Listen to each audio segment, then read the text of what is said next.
안녕하세요. 저는 23년 미지쌤에게 국어를 배운 학생입니다.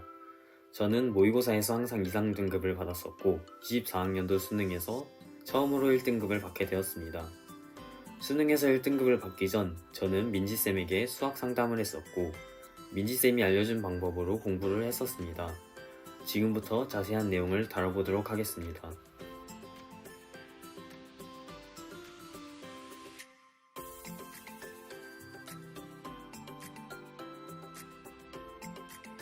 지금부터 23년 각 시기별 공부 방법 및 등급을 알려드리도록 하겠습니다. 첫째, 고3 수능 이후부터 산모 전까지. 재수를 3월에 시작해서 다른 인강 등은 전혀 할 여력이 안 돼서 재종학원 현장 강의만 들었고 수학 선생님의 숙제를 했습니다. 그 결과 산모 등급 2등급 후반을 받게 되었습니다. 산모 이후부터 육모 전까지 사용한 교재는 EBS 수능 기출에 비해 공부 방법은 기출을 여러 번 돌리면서 완벽하게 이해하는 게 중요하다고 생각했기 때문에 기출을 정리한다는 느낌으로 문제집을 사용했습니다. 그 결과 육모 등급은 3등급 초반을 받게 되었습니다. 육모 이후부터 구모 전까지는 주제별 엔제와 EBS 수능 기출의 미래를 사용했고 대종학원에서 나눠준 엔제 문제집으로 단원별 재점검을 하였습니다. 이때 책에 있는 새로운 문제 스타일도 살펴보고 기출 분석도 꾸준히 진행했습니다. 그 결과 구모 등급은 3등급 초반을 받게 되었고 신모 등급은 2등급 중반을 받게 되었습니다. 신모는 2등급이 나왔지만 그 후 10월 사설 모의고사에서 3등급으로 떨어진 적이 있습니다. 저는 민지쌤의 국어 특강 학생이어서 민지쌤이 주일에 따로 1시간씩 개인적으로 국어 공부를 봐주었습니다. 민지쌤이 그때 다른 과목 고민은 혹시 없냐고 물으셔서 이에 저는 수학 성적 때문에 고민이라고 이야기했었습니다. 정민아, 다음 말에 네, 아니요로 대답해보자. 정민이는 개념이 부족한 것 같아? 아니요? 각 단원의 특정 파트들이 부족한 것 같아? 네. 수1에서 안 되는 파트에 대해서 하나만 이야기해볼래? 시간이 오래 걸리는 수열 부분이 저는 어려웠습니다. 정민아, 공부는 모르는 것이랑 잘 안 되는 것을 없애나가는 것이거든. 이렇게 한번 해보자. 부족한 유형의 주제를 포스트잇 작은 것에 한 장당 한 개씩 적기. A4 3장을 준비하는데 한 장은 수원, 한 장은 수투, 한 장은 확통을 뜻함. 해당 포스트잇을 A4 앞면에 붙이기. 해당 주제의 엔젤 문제를 풀기. 해당 주제를 잘 풀 수 있게 되면 해당 포스트잇을 A4 뒷면으로 옮겨서 붙이기. 뒷면으로 옮겼던 주제가 다시 잘 안 풀리게 되면 해당 포스트잇을 A4 앞면으로 옮겨 붙이기. 그러니까 A4 앞면에 있는 포스트잇들은 자기가 잘 안 되는 유형의 문제들이 적혀 있는 것이고 A4 뒷면에는 이제는 자기가 잘 할 수 있게 된 유형의 문제들이 이제 붙어 있는 거지. 민지쌤의 조언을 들은 저는 엔제로 제가 약한 주제의 문제를 풀어보면서 첫째, 해결에 필요한 개념은 무엇인지, 둘째, 유사한 평가원 기출문제는 무엇이었는지를 떠올려보며 각 주제의 해결 방법을 도출해냈습니다. 이렇게 제가 약한 파트와 기출문제를 연결 지은 것이 수능 때에 도움이 됐습니다. 신모 이후에 민지쌤이랑 수학 상담을 안 했다면 저는 약한 단원을 극복할 방법을 찾지 못해 불안한 상태에서 그냥 무작정 문제만 풀었을 것입니다. 고3 때 구모 이후에 뭘 해야 될지 몰라 아무 생각 없이 문제만 풀었었는데요. 다시 생각해보면 그건 공부가 아니라 그냥 문제 풀기 단계에서 끝난 시간 때우기에 불과했던 것 같습니다. 하지만 이번 재수 때에는 민지쌤과의 상담을 통해 솔루션을 찾고 뚜렷한 목표를 가지고 공부할 수 있어서 저의 약점을 극복할 수 있었습니다.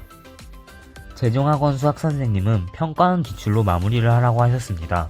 하지만 민지쌤은 기출은 풀 필요가 없다고 하셨습니다.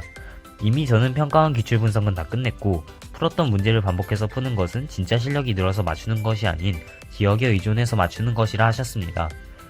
평가원 기출 풀타임 모고는 진짜 자신의 점수가 아닌데 학생들이 자신의 실력이 옳은 것이라 착각하고 안주하게 만든다 라고 말씀하셨습니다.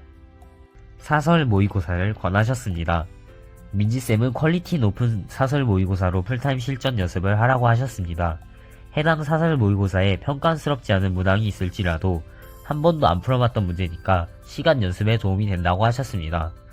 우리나라에서 가장 공부를 잘하는 재수생들이 모인 재종학원의 학생들도 그 학원을 다닌 이유가 기출문제를 얻기 위해서가 아니라 사설을 받는 것이라 하셨습니다. 대한민국에서 공부를 가장 잘하는 집단의 방향이 옳기 때문에 그들의 등급 또한 높은 것이라 하셨습니다.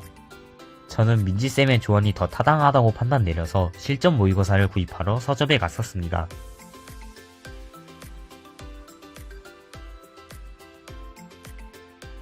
수능 당일 수학을 풀 때 공통 1에서 14번, 공통 16에서 21번, 확통 23에서 30번, 공통 15번, 공통 22번 순서로 풀었습니다.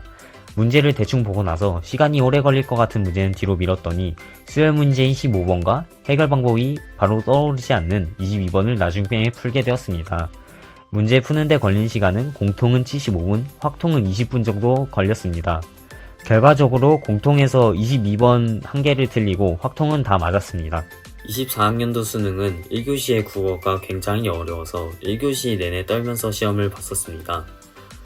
국어 시험이 끝나고 다른 수험생들은 힘들어할 때 저는 다른 수험생들은 국어 시험 시간에 멘탈이 흔들렸을 테니 나는 꼭 멘탈을 잡고 수학을 봐야겠다라고 마인드 컨트롤을 했었습니다. 그래서 오히려 저는 침착하게 수학 시험을 볼 수 있었습니다.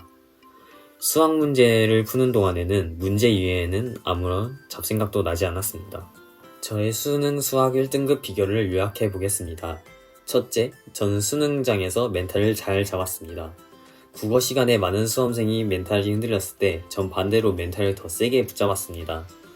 삼수는 절대 싫다는 간절한 생각이 온몸을 지배하여 수학을 풀 때 정말 차분하고 섬세하게 문제를 풀었습니다. 둘째, 민지쌤의 수학 공부법 조언입니다. 민지쌤이 조언해주신 대로 수학 공부를 바꿨더니 문제 풀이에 대한 자신감을 갖게 되었고 풀이의 정확도도 올라가게 되었습니다. 민지쌤의 수학 공부법은 막판 등급 뒤집기에 큰 도움이 되었습니다.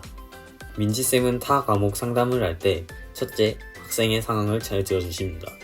둘째, 선생님이 수험생일 때 공부한 경험 그리고 수많은 제자들의 사례를 활용하여 해당 학생에게 적합한 방법을 제시해 주셨습니다.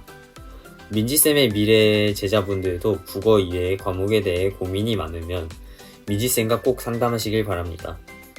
수학을 1등급 받은 덕에 저는 대학 정시 원서 접수를 할 때 선택의 폭이 넓어졌습니다. 국어뿐 아니라 수학에도 도움을 주신 그리고 결국엔 제 대학 입시 모든 영역에 도움을 주신 민지쌤 정말 감사합니다.